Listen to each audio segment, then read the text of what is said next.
Anthony Tamania is the motion capture stage manager here at 2K, and today we're shooting some NBA 2K18 already.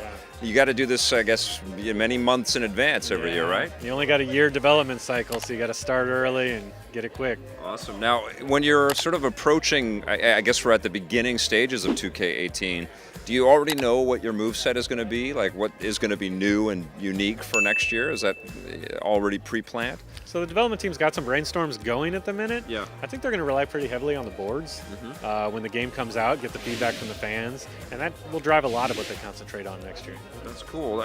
I mean, it must be such a tough thing deciding what's not going to make it into this year's thing and what's going to be into next year's thing.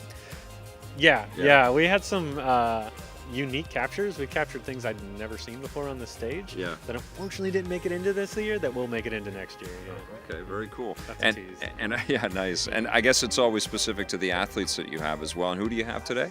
Today we have Karl Anthony Towns. He's going to come in here and do some amazing stuff for us. But you know, there's a big concentration this year on ambient animation, the stuff that happens around the game, and I think that's really going to blow people's minds. It blew my mind watching it here on the stage, so I hope it comes out good in the game.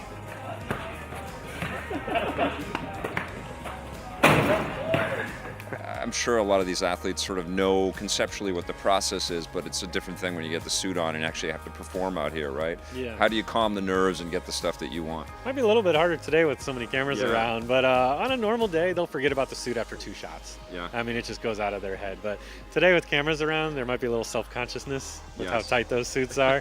So we'll just be as goofy as we can to let them concentrate on us, and then they'll forget about themselves. There's a lot of cameras looking.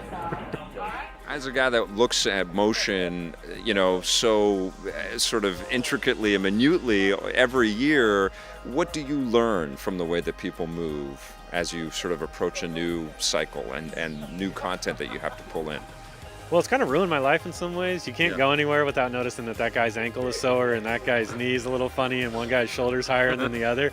So my wife hates taking me anywhere. I think it's just given me more insight into people. Yeah. And in a way more empathy because you can spot pain easier, you can see compensation easier. So it just kind of changed your whole perspective on the world, I guess. You know, before I did this, I was an actor, and that's one of the sort of the tasks that they gave all of the students out there that were in acting school is to just follow people around and watch how they move.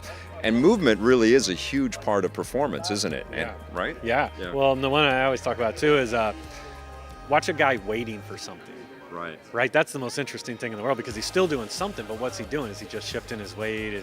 How much can you read but just watching somebody wait? Yeah. It's an interesting acting exercise as well. Yeah. Trying to force yourself to wait. I was blown away by how much character comes out of that. And is that something that you work with the performers, is to not overdo it and to not oversell it and not overperform? Yeah, there's a tendency because it's a wide open stage to think it has to be theater directed. So I got to be bigger than life so the back row sees me. Yeah. Forgetting that in post-production there's going to be a camera right here. Yeah. So in fact, it's like television. You actually bring it down a level. I'm going to get so much from your eyes and your face. You don't have to be bigger than life.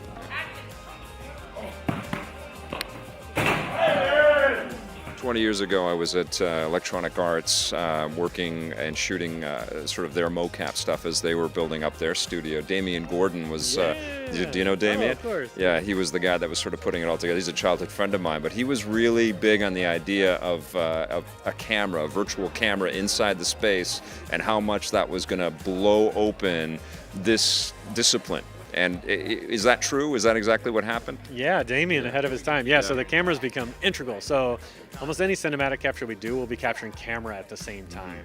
One, it gives the actor an understanding of closer to what that finished product is and as they're trained to act toward the camera. But then you can go straight into the next level. You're not spending all your time in edit trying to figure out what that camera was, because if we shoot in an open space, that camera's anywhere.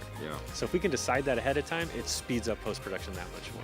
That's awesome. Anthony, you have a very interesting job, and I imagine there's never a dull day around here for you. Oh man, you're the same. Thanks for coming out today.